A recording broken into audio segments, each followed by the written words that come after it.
Hey, it's Tess. I just thought I'd go live. I was in a meeting and I don't have another one till 3:30, so I thought, get this out of the way so I'm not trying to remember later tonight. I forgot last night. Sorry, guys. But I'm still working out of this book, U Squared, and I really like this book. And like I said, stay tuned. I have some ideas because I've been looking at this, and it relates a lot to what's happened to me in the past couple of years about how I had to look at life differently and how I was doing things differently so that I could move my life forward in better ways than I actually thought could be possible. So I wanted to share that with you. I'm going to start with a quote because we know I love quotes. But it says, this is Sam Walton, and he says, ignore the conventional wisdom. If everybody else is doing it one way, there's a good chance you can't find your niche by going in exactly that direction. You're going to have to go in the opposite direction. And I thought that was so funny because most of you, I know for the past week or two, I've been talking about how I'm doing things differently. I left the W-2 world. I've become a life agent. I'm an IBC practitioner student, and I've just been doing things differently, looking for a way to help the average anybody, all people, just to help people in general, not behind a desk, but in front and forward facing, which brings me to this book, Becoming Your Own Banker. But the reason that this tickles me is this book is everything related to what you have to change to be able to be open to looking at a different way of doing your banking. I am a finance person. I've been a finance person for my whole life. And I actually didn't seek finance. Finance seeked me, grabbed a hold, and never let go. I've told the story before that I was 18 years old and a headhunter told me, if I get you into the insurance industry, it is such a stable environment, you will have a job for the rest of your career. And she really literally chased me for 2 years because I was like, I'm not real sure I want somebody to hold me hostage for the rest of my life. But finally she got to me and I actually went into the industry. And I did underwriting for 2 years, and then I did a lot of special projects. I worked with mergers and acquisitions a little bit, and the teams that implemented, like, brought them in-house after the acquisition had taken place. But predominantly, most of my career was in finance, and it was in analyzing, whether it was losses I was analyzing or the financial statements for regulatory filings. But what was interesting is, after all these years, since this whole process is around taking a specially designed whole life policy and creating a banking system, when it all came up, I thought, there's got to be a problem here because I've never heard of this before. And I started digging in when we were into lockdown, only to find out that what was being done was something I wished I had known about a lot sooner and gotten myself involved in. So over the course of that time that we were in lockdown, I wound down and trained somebody else to take my position, and I still am in the insurance industry all these years later, but working in a different way. And in a way that brings me joy because it lets me to help more people. So that said, anybody who is interested in learning more about this infinite banking process where we use specially designed whole life policies to help you to create a banking system to take financial control of your life, just reach out to me because I'll get you started with a 90-minute video and I'll hold your hand through the process if you're interested. But back to this book, U Squared. Oh, U Squared, and it often talks a lot about what we think we know that just isn't so, which is a lot of what has happened to me in my life. I followed a pattern of what everybody did before me, thinking that that was what I was supposed to do. But life got more interesting and more fun when I started challenging what I thought I knew to live life differently. So what this book is talking about is that we need to get ruthless about trying something different. Ricochet if you're trying to climb over a wall, open a door and walk through. If you're pushing against a river, try going with the flow. It just talks about all these different things that we need to do to move forward.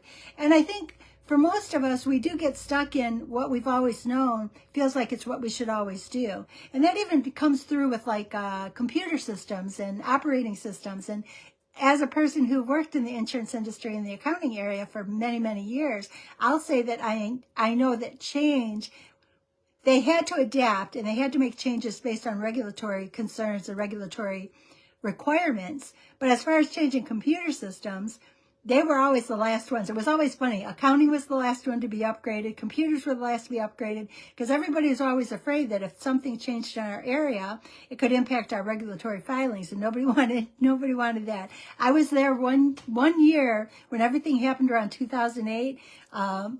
We had something that was called other than temporary investments, other than temporary impaired investments. It was OTTI. I may have said that wrong, but we basically had all of our year-end quarterly statements done that had to be filed regulatory by March 1st. They came down with this new rule. We had to do all the companies within like 1 week and get them turned around for these new rules that came into play. So insurance doesn't like last-minute changes. So computer systems, we let them run till they're almost gone before we start utilizing them differently or changing them, because it's a big process, and it impacts a lot of areas because there's such big dollars in insurance. But it's made me look at things differently, and that I think it helped me to inbred those ideas of not making changes. I worked in an industry and I grew up in an area where we just didn't want to make a lot of changes. So I had to learn different ways to work. And that's what I've done in the past. That's what I had to do from the minute, which is where this book came into play, when I had the surgery. Because at a BMI of over 60, if I didn't start to learn to do something differently, I truly believe I wouldn't be here today. So this idea of changing things means that we have to ignore conventional approaches. And I know that's difficult sometimes. I myself have trouble with that sometimes in my life. But we want to look at things differently and find different avenues to create, because if we don't, we get stuck in ruts. And it's like simple things like, bless his heart, but there are people I know in my family who refuse to have an automatic, they'll pay $5 or $10 for a statement to be mailed to the house just because they don't want to convert to the other way. And that is up to you. If that's a price you're willing to pay, then by all means go that route. But you have to identify how far are you willing to hold on to your old values to be open to something new. It says, ordinarily we achieve conventional growth because we think along conventional lines. We experience reasonable performance because we rely upon reasonable approaches. We find ways to make modest improvements because we go looking for nothing more than what has been our pattern for life. We need to look for the paradoxical moves. We need to consider reversing our fields. We need to be illogical. We need to ricochet. We need to find things differently. And I'll laugh and I'll say, I get bored sometimes. I like challenges. I like to look for new things. I like to get involved in. I can remember, like, my parents put my sister and I in softball when we were kids, and because we were new and we'd never played before, they put us out in the field, and, right field, that's where I was, because, they didn't know what I could do, and I'd get bored, I just got bored. So I'd be out there and I'd do nothing, and one time we had so many people out sick, they put me, like, shortstop or third base, and it was just a test. They were just moving everybody around because, it just wasn't working, and they had a lot of people out. So they were moving everyone around, and they were just testing things. And they called me in, and they go, were you holding out on us? And I'm like, what do you mean? And they go, you did a lot better in field. And I'm like, I think I just got bored out in field. And I think that's kind of what it was, shake things up. What they did after they did that is they repositioned everybody in new positions, because what they found out is they didn't have anybody in the right spot. They just looked at a pattern and said, okay, this person doesn't know anything yet, we're going to put them over here, this one, so they didn't make the best decisions based on what they know. It's faith in the familiar is a trap. And you want to break out of the rut of being caught in that familiar trap. Quantum leaps come when you seek an elegant solution, when you ricochet, when you try to turn things on their head, when you look for avenues. It's not smooth, it's messy. And a lot of the people I talk to right now that are doing the most amazing things in life, they're in the messy middle. My accountability partner, messy middle all the time. Every morning it's going to be messy middle, but there's some growth in messy middle, because messy middle today isn't as bad as messy middle was a month ago or a year ago. And I think even about myself, I often say my life right now is headed in directions that really weren't even my dreams. They weren't what I thought I would do or where I thought I was headed. I actually, and I'll share this, when I went, as a BMI of over 60, when I took the decision to go extreme and have bariatric surgery, I truly hoped just to get 10 years off the bench. I hoped that if I could get 10 years of an active life, if I got called home, at least I didn't waste my whole adult life, because I had a lot of medical things that caused me to go through some stuff that was difficult. And if you want to, I don't tell all the details, I just tell like a cursory and then a lesson that I learned at these things in my life that you'll learn more about if you want to get my book. And if you get it and you want to leave me a review, awesome, because it allows me to help other people. This journey I'm on is a journey I never thought I'd be on. And the reason I decided to share the journey is because I'm hoping that I can reach my hand out to others and help them to find maybe a calling that they didn't realize was their calling, because I think that's where I'm headed, is to a calling that they didn't realize was mine. But as these quantum leaps are presented, that means we have to get uncomfortable and we have to get messy. And getting messy gives us an opportunity to open doors. I've talked before too about, I like to listen to Jay Shetty, and Jay Shetty was talking one day about, somebody asked him, how do you know which direction to go in, or how do you know which door to go in? And he had what I think is the most perfect answer, and he said, I walk through them all. And the guy goes, what do you mean? And he goes, well, if I walk through a door and it's not meant to be there, I'll just come back out and I'll go to the next door. He goes, but sometimes there might be one little nugget inside that door that I'll pick up, then I'll go to the next door. He goes, so I stopped trying to figure out, and I used to be guilty of this, I stopped trying to figure out exactly which pattern I should put to figure out which door to go down, and I just go through a door. If it's not right, I'll go to the next one, go to the next one. Because you're going to get a lot farther by just getting in there than if you sit back and try to create the ultimate plan. Because what I didn't realize at the time is the ultimate plan can be derailed by step 3. And if you created, in my days, 100, 200 point plans, by point 3, if you've been derailed, you wasted a lot of time. So I think that that's really important. Get unconventional.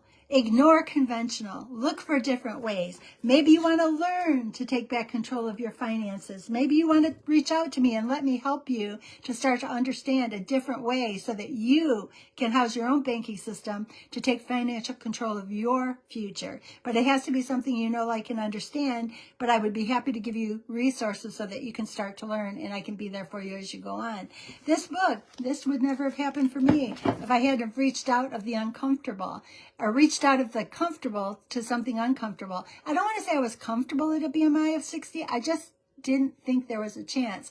I thought maybe that was my lot in life, and I just had to figure out how to make it work. And then I never felt like that was the answer, and I had some other things happen younger in my life that I had to overcome stuff, and I had to do it again. But I'm so glad that I didn't give up, because I feel like I always go, the Grim Reaper better get one heck of an amazing hoverboard and an amazing set of shoes, because I'm not going down easy. He's going to be chasing me and be 50 miles back, and I'm going to be sliding in with a high five to God and him saying, nice job. You may have been a late starter, but an amazing accomplishment, because I think there's so much out there for all of us to do.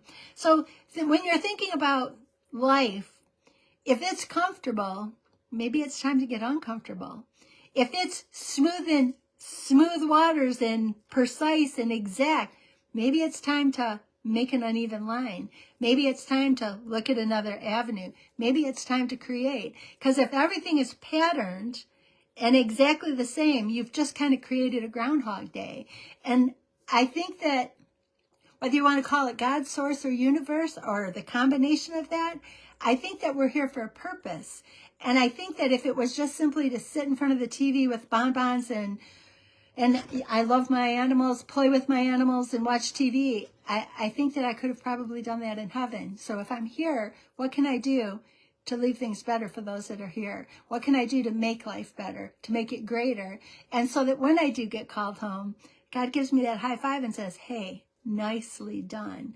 I was kind of worried about you there for a while, but nicely done.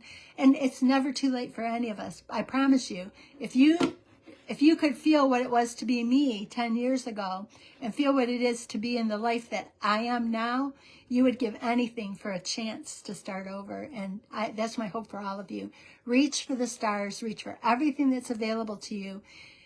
Be that person that's sliding in, high-fiving, and that you exhausted everything on the way. Make it everything that this life could be. I'll end with this quote from Brainy Quote, and it says, swim upstream, go the other way, ignore the conventional wisdom, seek to create something new. Whether they know your name or not, leave a mark behind, because you opened a door that not only you get to walk through, but maybe somebody else will walk through, and you may just have saved their life or created a life they never dreamed was possible for themselves. So again, if you want to learn more about this infinite banking process, I myself have been actively participating for 5 years. I have 3 policies. I've been doing this, and I am now a licensed agent. I can help you with it if you're interested in learning, and I'd be happy to do that. If not, if you want to catch my book, and it'll tell you about my journey and my story. I love to see people reach new levels in their life. It brings me joy. That is my legacy. So I hope and wish for you the very, very best. And remember, don't go for the normal. Go for something that's a little bit different so that you can help the person that's standing behind you. Thank you, and have a great day.